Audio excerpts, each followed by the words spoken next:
कहते हैं कि जब कोई बंदा रोता है तो अल्लाह ताला अपने फरिश्तों से कहता है कि जाओ मेरे बंदे को चुप करवाओ। मैंने ये बात पढ़ी तो मैं पहले तो सोच में पड़ गया कि मैं इस बात को शेयर करूं या ना करूं, क्योंकि कुछ लोग इसे अक्ल के पैमाने पर मापेंगे, कुछ लोग इसे दिल से नापेंगे और कुछ कहेंगे कि ये सिर्फ़ और सिर्फ फ़िलॉसफी है, इसका हकीकत से कोई ताल्लुक़ नहीं। लेकिन फिर दिल में ख़्याल आया कि इस बात को आपसे शेयर कर देना चाहिए।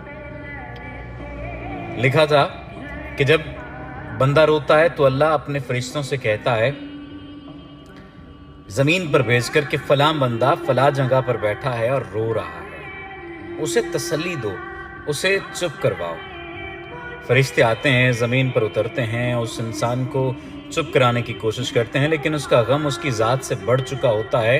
वो खामोश नहीं होता, वो रोता है, चीखता है, चिल्लाता है, उसकी हिचकियाँ बन जाती हैं।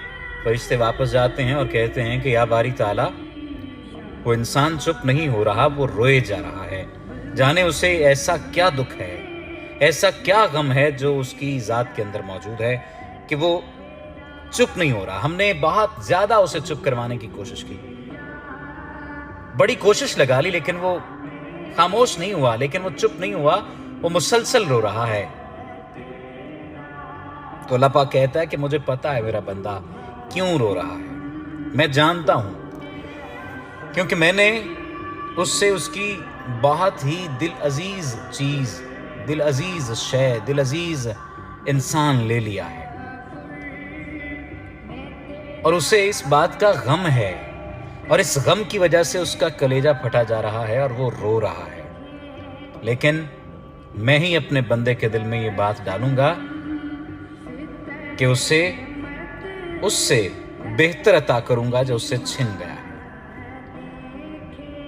और कह दो मेरे बंदे से कि ला तकनतु मिन रहमतिल्लाह, कि अपने रब की रहमत से मायूस ना हो जाना। अब जब मैंने ये तहरीर पढ़ी तो मैंने पहले इसे अक्ल के पैमानों पर देखा कि ऐसी बात भला खुदा बारी ताला कहाँ और कौन सी रिवायत में मौजूद है। लेकिन फिर मेरे दिल में ख्याल आया कि मैं ये बात आपके साथ शेयर करूं।